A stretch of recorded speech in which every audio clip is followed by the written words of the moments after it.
The death of Robin Williams has reopened a conversation in this country. It's about depression, addiction, and suicide. They are problems that affect not just the famous, but millions of people. Your friends, your families, your colleagues. In a moment, what's being done in Canada to bring these issues out of the shadows? But first, a bit of background.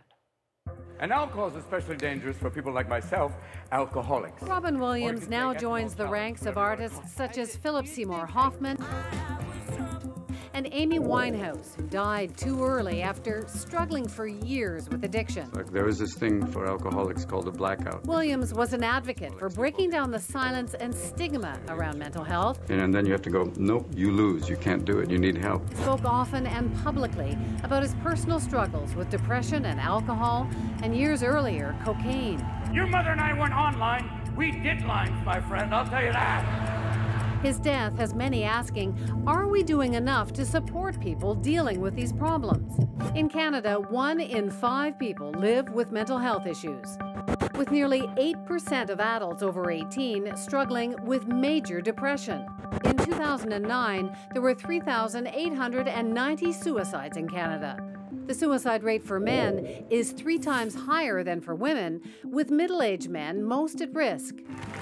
Awareness campaigns and the efforts of high-profile Canadians grappling with mental health issues, like Olympian Clara Hughes, have encouraged people to seek help. Suffering and struggling from this sickness called mental illness. Australia and the United Kingdom have national suicide prevention programs. Is Canada lagging behind? To talk about all of this, we have 3 guests tonight. Dr. Peter Selby is Chief of the Addictions Program at Toronto Centre for Addiction and Mental Health. Dr. Peter Lynn is a regular medical contributor to CBC News. And Kevin Briel joins us tonight. He's a BC comedian whose TED Talk on his struggles with depression was seen by about 2 million people online. He's in Victoria tonight. So, Kevin, I'll come to you in just a second, but I want to start with the doctors. Robin Williams' suicide has got us all talking about depression, addiction, suicide. Dr. Selby, will anything change, do you think, because of this?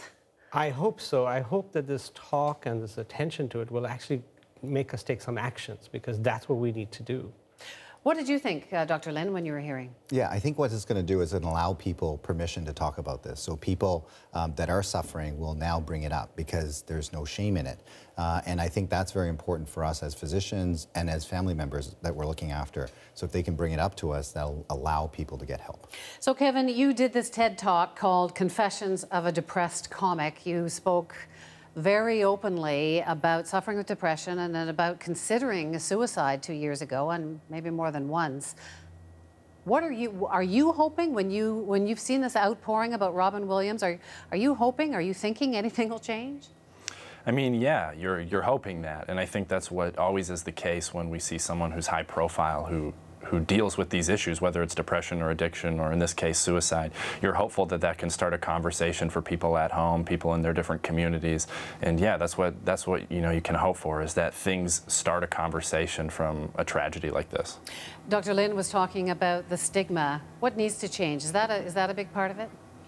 I think so. For me, getting to see 2 sides of it, being in the comedy world, being a stand-up, and also being someone who has struggled with depression myself, I think that the idea of stigma or shame or secrecy is something that's really prevalent, with these issues, because people do often feel like they live alone with them. They feel that they are someone who's going through this isolated and detached from others who might not be able to resonate with the same experience. And so I think that idea of shame or secrecy, or the word you use, stigma, is very prevalent to this conversation. Do people feel it's okay to have this conversation? Do people feel that it's okay to ask for help when they're struggling? So it wasn't okay for you? You didn't feel it was okay to let people know you were in trouble? I think that for me, a lot of it came down to an internal issue, an internal struggle, if that makes sense, just feeling that as someone who did stand up and had this sort of extroverted, outgoing personality, that maybe there would be a loss of respect or a loss of admiration from people if I were to say that I was someone who at times had gone home and lived in these really heavy and dark moments of sometimes, like you mentioned at the offset, considering suicide and being someone who struggled intensely with depression to reach moments that low. And so I think for me there was a lot of fear in that. And now, you know, having my story be more public through my TED Talk and through, you know, at times I'll go to colleges and speak, and I'm a part of the Bell Let's Talk campaign to create a conversation about these issues. I think that we see that idea of fear and being scared to be honest and to live our truth is very prevalent, not just necessarily in myself, but in citizens of Canada all across the country. Dr. Selby, we live in the Oprah age. You know, everyone's supposed to be talking about their problems, but Kevin's saying there's still shame. Absolutely, because that's what happens to other people. And what we forget is that mental illness addictions are equal opportunity conditions. They happen to you no matter where you are, whether you're rich, poor, seemingly happy, seemingly successful. It can happen to anyone. And so we need to speak about it, because exactly as Kevin says, if you hide it, it makes it worse. The other thing that's interesting is that when patients are depressed, they withdraw. So when they're feeling fine, that's when you see them, they look okay. And then when they get depressed, they withdraw back into their homes, they stay in bed, they don't get out. And so therefore, it's very difficult for them to get up. So to get up is already a chore, let alone try and seek help. So part of it is the stigma, but part of it is also they just can't get up and can't be motivated to get out of bed because their brain chemistry has been altered. And that's why it's so difficult for people to get help in that state as well. Robin Williams was quoted as saying that his depression was almost like a ghost, Kevin, that it was just something that was always there and he never knew when it was going to come back. You talked a bit about that in your talk. Yeah, I think for me, the idea of depression coming in seasons has been something that I've really connected to. Just meaning that there's moments in life when it feels like you could never go back to living in a moment as heavy or as dark as some of the ones you've experienced when you are struggling.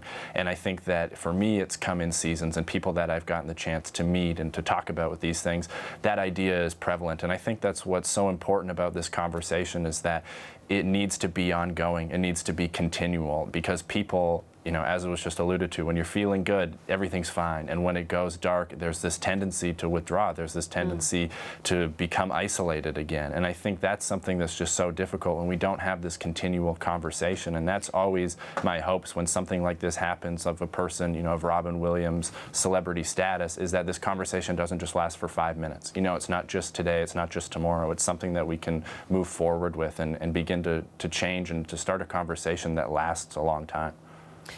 Dr. Lin, you're a GP, you're kind of at the front line. How do you know when a patient is not just going through a bad time, but is in serious trouble? What are the warning signs? So we're looking for changes in behavior. So we have a little list that we have, these little acronyms that we remember. It's called SIGI-CAP. So just to go through, one is that there'll be change in sleep. So all of a sudden they're not sleeping well. Number two is they lose interest in things. They feel guilty about everything, and they have no energy. And then their memory starts to be poor. They can't think through things. Their appetite becomes altered, so maybe they're not eating or anything like that. They become slowed down in their thinking, and of course, there might be suicide. The other thing that we have to think about is that if they have any of those things, they have depression. And then we have to think, do they have the opposite, which is the bipolar, which they can swing really high and really low. And the reason why that's important is when we give treatments for depression, we push up from the bottom. So if you tend to fly up over the top as well, like for example, Robin Williams sometimes has pressured speech and, you know, very fast thinking. So maybe he swings from both sides. If we press from one end, we may get into trouble because it now flies off on the other end. So that's why whenever we're treating depression for patients, we always check, do they ever fly really high?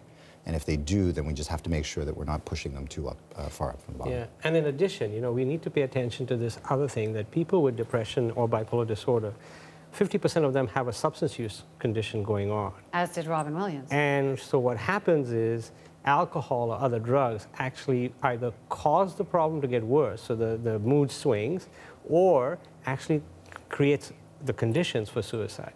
So we have to pay attention to the substance use that the person has, either preceding the mental illness, during the mental illness, and after the mental illness gets better. Because if we don't pay attention to it, the person doesn't do well. So probably all of us have friends, family, colleagues who have mental health issues of some kind or another. Kevin, like nobody wants to be locked away. How does a family, how does a lover, how does a friend know when somebody is in serious trouble? And what should those people who love others and want to help do? How do you know?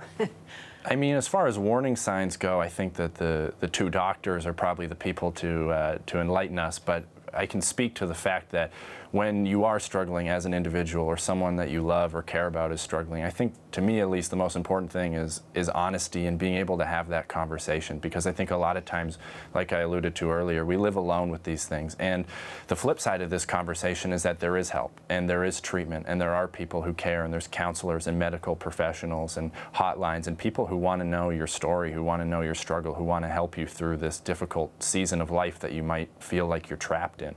And so I think that those resources are there. They definitely are there. I know they're there. And I think that's one of the most important things to remember in this conversation, is that it's not just a glass half empty conversation. It can be, we're in a time now with technology, with resources, where we can connect to the help that people need and deserve. Do we actually have all the resources that we need, though, Dr. Selby? I know in other countries, Australia, the UK, there's national suicide prevention programs. We don't have one of those. We have other programs. But are we doing enough to fight addiction, to fight depression? Not at all. In fact, if you take a look at the burden of what mental illness addiction causes society and look at the proportion of investment, it nowhere matches what is affecting us and killing us, right from kids to adults. So I think we do need a greater investment, we do need greater awareness, and we do need greater sort of availability of programs so that people can feel comfortable reaching out. And in fact, not only that, but programs reaching out to people as well. Because as Kevin was saying, you don't always have insight that you're in trouble. You don't reach out. So unless we have a mechanism of reaching out to people who we see in trouble, you know, if you see somebody where it's an urgent issue, you need to act. It's a difficult thing, but you need to act, and that the law protects you. But act how? So if it's in imminent danger, you can call the police, you can call the cops, you can call an ambulance, get the person into care. If they're at imminent risk of suicide, if you think they're going to hurt themselves, get them help. Stay with them. Don't let them alone. Don't let them get intoxicated when they're in that state.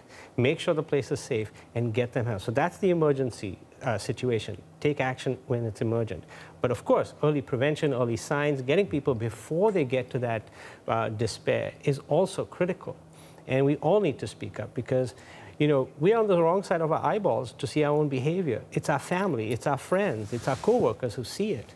And they need to speak up. They need to feel comfortable to speak up. Do it privately, but do it well so that that person has a path to take. Provide a number, provide support. There's a lot that we can do. And I think the key is that people need to feel that they're not alone. So in other words, if they're feeling that they're not alone and that there's people helping them, then patients have hope. And I think that's what we provide. So whether it's going to see the doctor, whether it's going to see a mentor or a friend or a minister, like a religious person, somebody that you respect. So whomever that person can connect to, that's the person that we start off with. Oftentimes we think of the crisis situation, it's the other portion that we can actually do the most good.